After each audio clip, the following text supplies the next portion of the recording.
Hello, and welcome back to Crit and Crit. I'm Sent, I'm Axion. and we are continuing our playthrough of Pokemon Christmas and our discussion of Terry Pratchett's Hogfather. And we have talked quite a bit about lessons and learning, but that kind of dovetails into something else that comes into stark focus with this book, which is, what is intelligence? Well, that's a loaded question. Intelligence is usually defined as something having to do with mental capability. But what that means varies very strongly depending on the context and the culture and a lot of other factors, and it is not a simple thing to define.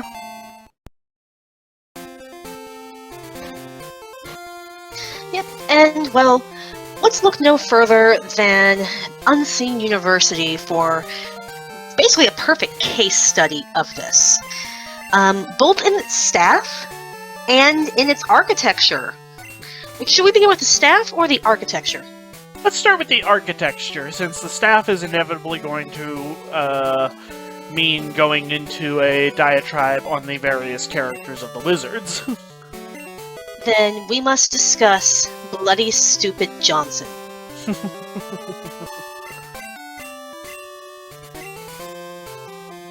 I think there's a different book where they actually tell us what his name is. His initials are still BS, so... But Bloody Stupid seems to work because, he's a very gifted inventor, but there's no receipt for these gifts.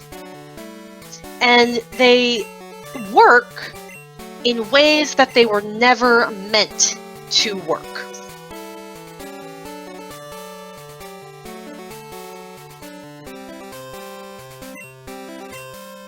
So we get this conversation in the context of a bathtub.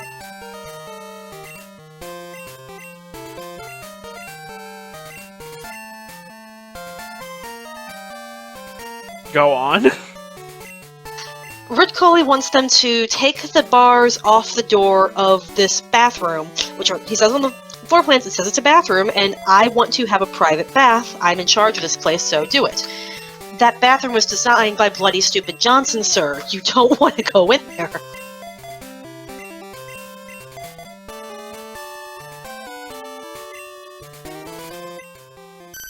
I'm trying to find the page for it.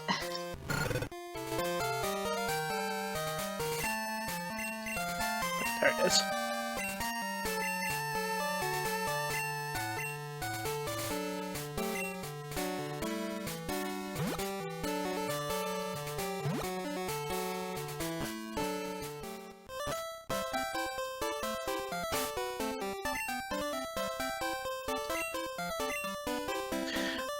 As you can see, while she's looking that up, I finally managed to find another Dawnstone, and now Albert can finally evolve.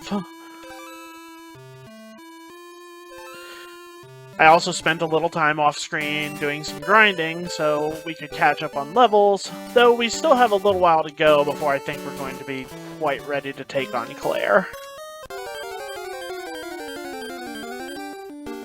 Okay, so, at first, it doesn't actually mention it's a Johnson. It's, well... And there's the sign, Ridcully. You have read it, I assume. You know, the sign which says, "Do not under any circumstances open this door." Of course I've read it. Why do you think I want it open? Why? To see why they wanted it shut, of course.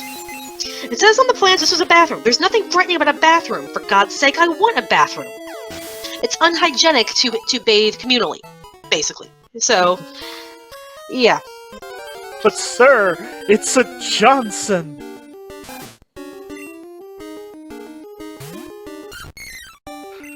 I believe that's the line that one of them says. Not at that section. I'm trying to find the section where they actually discuss Johnson. But we can, while I'm looking for that, we can look at the idea of warning labels and their role with regards to intelligence, as Ridcully has helpfully demonstrated for us. Do not open this door under any circumstances. Open the door. I want to see what's inside the door that I shouldn't be looking at. I mean, that's just a regular carelessness for self-preservation, which Ridcully has shown through multiple books to be something he is not exceptionally in possession of. Yeah, that's fair. Found it. So,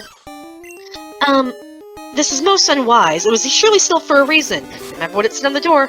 Oh, they just wrote that on it to keep people out. Well, yes. It's a bathroom. You're acting like it's some kind of torture chamber. A bathroom designed by Bloody Stupid Johnson. Arch-Chancellor Weatherwax only used it once and then had it sealed up.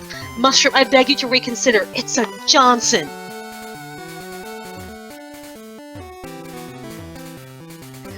Here, they do actually give me this one. The late, or at least severely delayed, Burkholt Stutley Johnson was generally recognized as the worst inventor of the world, yet in a very specialized sense. Really bad inventors made things that failed to operate. He was not among these small fry. Any fool could make something that did absolutely nothing when you pressed the button. He scorned such fumble-fingered amateurs. Everything he built worked. It just didn't do what it said on the box. If you wanted a small ground-to-air missile, you asked Johnson to design an ornamental fountain. It amounted to pretty much the same thing. But this never discouraged him or the morbid curiosity of his clients. Music, landscape, gardening, architecture. There was no start to his talents. Oh, Pratchett, and your lovely way with words. You are sorely, sorely missed. It was a little bit surprising to find that Bloody Stupid had turned to bathroom design, but as Ridcully said, it was known that he had designed and built several large musical organs, and when you got right down to it, it was all just plumbing, wasn't it? The other wizards took the view that if Bloody Stupid Johnson had built a fully functional bathroom, he'd meant it to be something else. You know, I've always felt that Mr. Johnson was a much maligned man. Well, yes, of course he was. That's like saying jam attracts wasps. Not everything he made worked badly. Look at that thing they used down in the kitchens for peeling the potatoes. Oh, you mean the improved manicure device?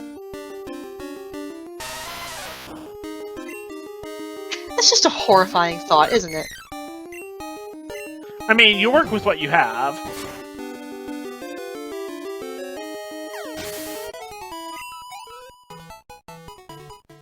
But yes, so Bloody Stupid is very much an example of, in some way, he is brilliant. He never has made anything that fails to function in some way. However, that functionality is, a danger to himself and others. Exceedingly. And then we obviously see the showcase with Ridcully, who, seems to have a particular sort of color blindness, but only with regard to red flags. That's a lovely way to put that. I don't think it's wrong. It's not. It's not wrong at all. But yes, Mustrum Ridcully is the Arch-Chancellor of the Unseen University, and it's notable as the series goes on because prior to him, the Arch-Chancellor position was gained upon the death of the prior Arch-Chancellor, but nobody seems able or willing to kill him. Given how Ridcully is described as a man who, rather than spending his evenings in a laboratory or a library or some other stereotypically wizardly place of occupation, Ridcully spends his days off hunting, drinking, watching or performing in sports, and generally doing things that most other wizards tend to avoid because they don't have the athleticism for it. He's often described as carrying around a crossbow. I just had a horrifying thought. And if you go back to our first episode, the art we took from the Discworld Wiki to depict Ridcully even has a crossbow bolt through his hat. Yeah, your description of him has given me a terrible, terrible idea. Oh no, what? Arch-Chancellor Ridcully is Teddy Roosevelt. I mean, kind of? So I'm just imagining the mimetic version of Teddy Roosevelt with a bunch of nebbish little accountants trying to knife him, and it's not working. But yeah, Ridcully is a very, very special case. Everybody seems to be annoyed to tears by him, but they can't actually get rid of him. And yeah, especially the poor, poor Bursar. I don't think the Bursar wants to get rid of him in the same way the others do. I think the Bursar just wants to be left alone. Yeah, I didn't mean wants to get rid of him, I just meant annoys the tears out of. So, oh, well, yes, absolutely. Yeah. Throughout the series, the Bursar is referred to as a very calm and quiet man, who I believe one book Pratchett described him as a man who finds a bowl of oatmeal exciting. And then there's Ridcully as his boss, who never enters a room quietly. What ho, chaps? It's small wonder that the Bursar is not doing well.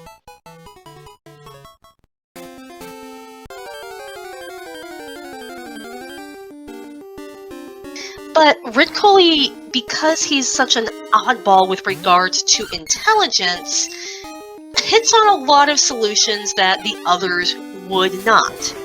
Like, we broke Hex by having the Bursar talk to it. Tell it if you're giving it dried frog pills. What? It doesn't understand that. Types in dried frog pills and Hex fixes itself.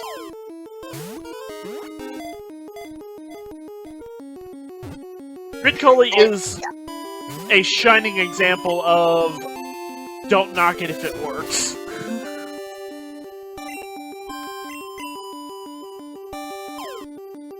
And also completely failing to learn from the things he himself figures out. Such as, oh yes, we have learned that if you say things, it will create something for that. Such as the Veruca gnome. Gling-a-ling-a-ling-a. Why did you do that? Do what?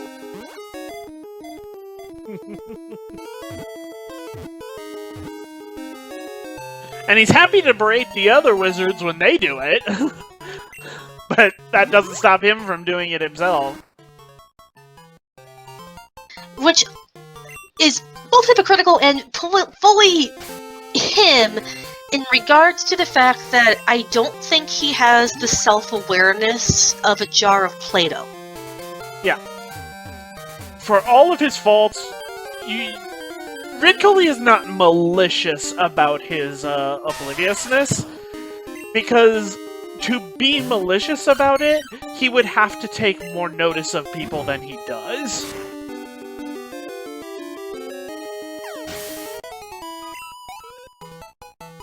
Ridcully is like that one uncle that everybody has who is eccentric to a fault and thinks that everything wrong with somebody, from being in a slightly bad mood to any illness short of cancer, can be solved by a stiff cup of coffee and a nice walk. Ridcully's also one of those, you've probably heard people saying something about people that they know along the lines of, God looked the other way that day, or God protects the fools. Yes. Because there's no explanation for your continued survival, given what we know of you.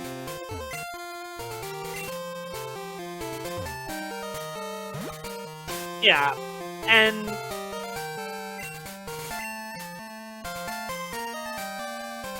he means well. He does not mean active harm. He has no desire to do wrong by people. But his idea of a solution is very straightforward for pretty much any situation. And he is both oblivious to and uncaring of the fact that his solution might not work for everybody. And it's it's very easy to be annoyed with him, at the same time that it's hard to stay mad at him if you're not the one directly in his line of fire. It's kind of like yelling at your really derpy lab for thinking it knows more than you and trying to totally not get caught in the kitchen. Oh my word. I used to have a lab well, my parents did when I lived with them. And, yes. 100% yes. I'll put a picture of him if I have one.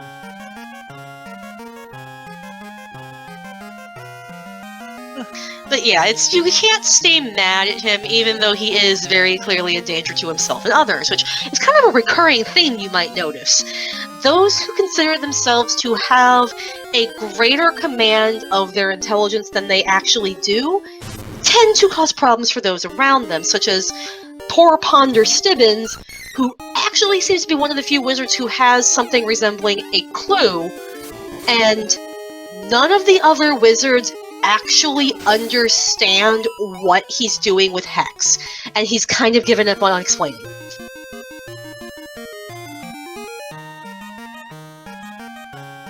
I wanted to be a computer programmer type person when I was a kid because I grew up in the 90s. Computers were just starting to become a thing that everybody had access to.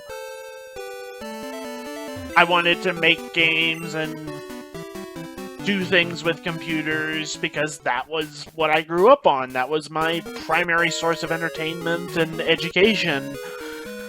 And then I got into college and all of that stuff was expensive. So now I just play video games.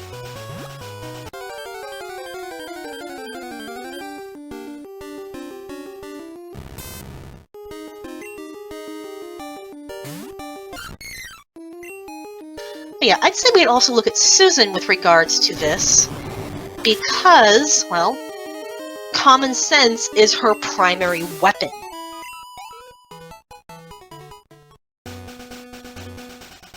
Susan is, in a lot of ways, pragmatism incarnate.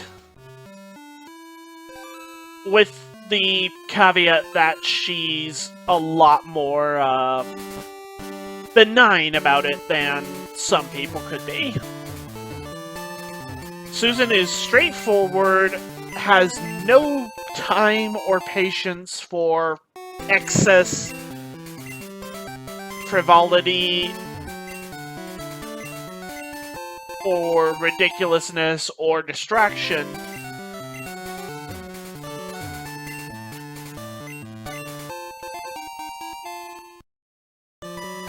But she also is an extremely intelligent individual who is extremely interested in and supportive of the idea of learning.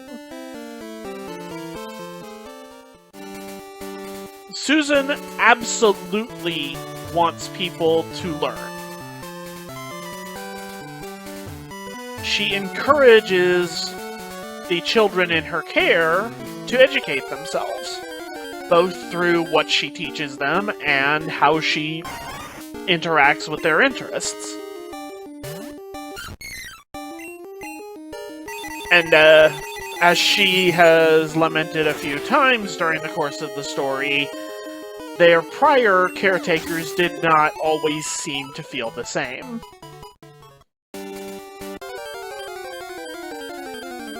Kids are curious creatures, and most of them will ask a zillion questions because they want to know things. And Susan tells them, more or less, exactly what they want to know, doesn't beat around the bush, doesn't tell them that she can't explain it until they're older, because she treats them like people. Which is more than can be said for some other characters.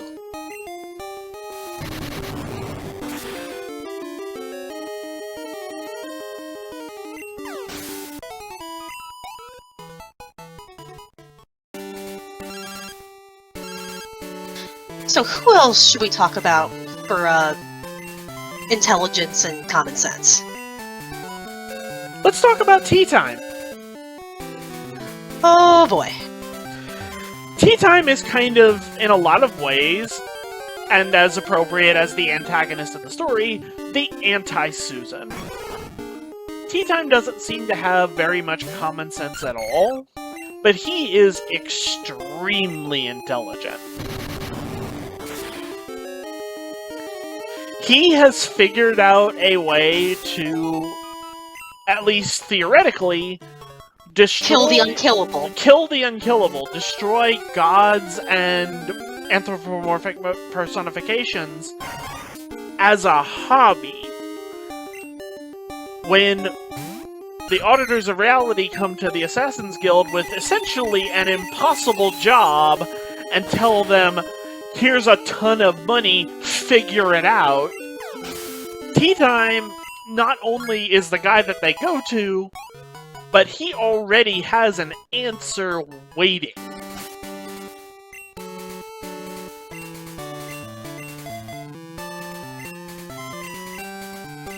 Which is both impressive and a little scary. Because,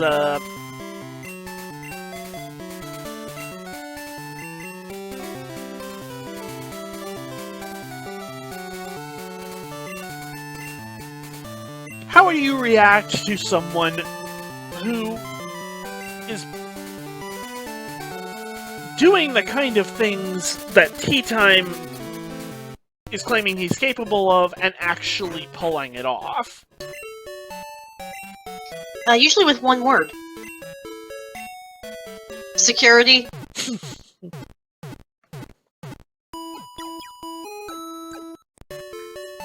But yeah, Tea Time's intelligence gets him all the way through the plot. It tells him how to gather up his troop of minions. It puts his plot into motion extremely effectively. And it tells him how to face off against opponents even as dangerous and capable as Susan. At the same time, his lack of understanding of other people is what loses him those conflicts eventually. Especially his conflict with Susan in the tower, and the eventual standoff at the house of the children she's the caretaker to. Because he doesn't understand how to interact with people in a way that will, put them on his side.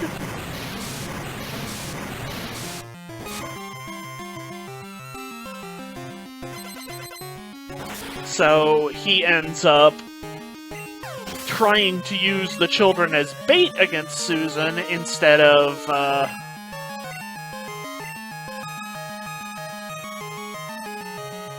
addressing them on more of a personal level. As Susan herself says, if you'd just called them little bastards, they'd have been right on your side. But he instead treats them like sweet, adorable little kids, and then tries to use them as leverage, and the kids don't buy it. And as Susan herself says, Tea Time is, as he claims, well in touch with his inner child, but his inner child is that weird kid on the playground who tortures bugs. And who nobody wants to play with because he's weird and scary.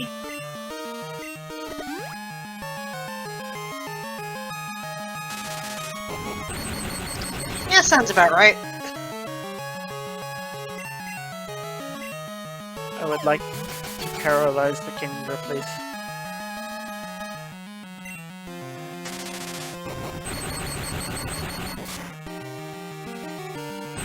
Yay!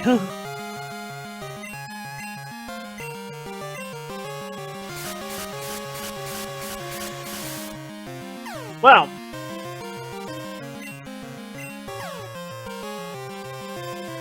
speaking of Hex, I guess Hex would be the opposite of both of those characters. An entity of pure intellect with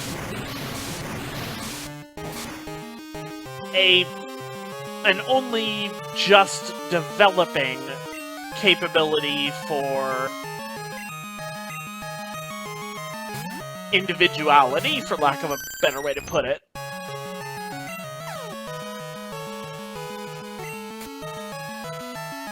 At the beginning of the story, and in prior stories where Hex was introduced, it's literally just a machine. But over the course of this story is essentially when Hex becomes a person. And goes from being a being of raw statistics and intellect to being a creature with its own wants and needs. Does that make sense? Yep, it starts to self-actualize. Yes, thank you. That was the word I was looking for. I was drawing a blank.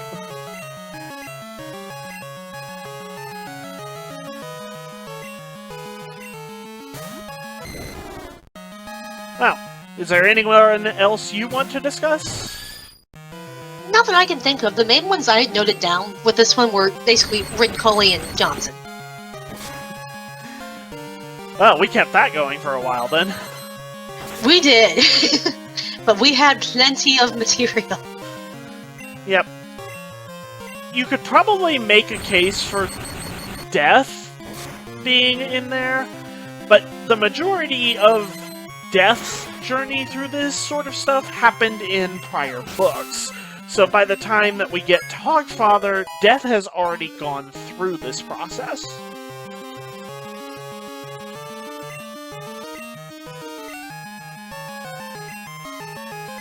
So, when we inevitably get to doing more stuff with Discworld, perhaps we'll look at Reaper Man or one of the other early Death books, and be able to address this subject on Death himself as his own development occurred.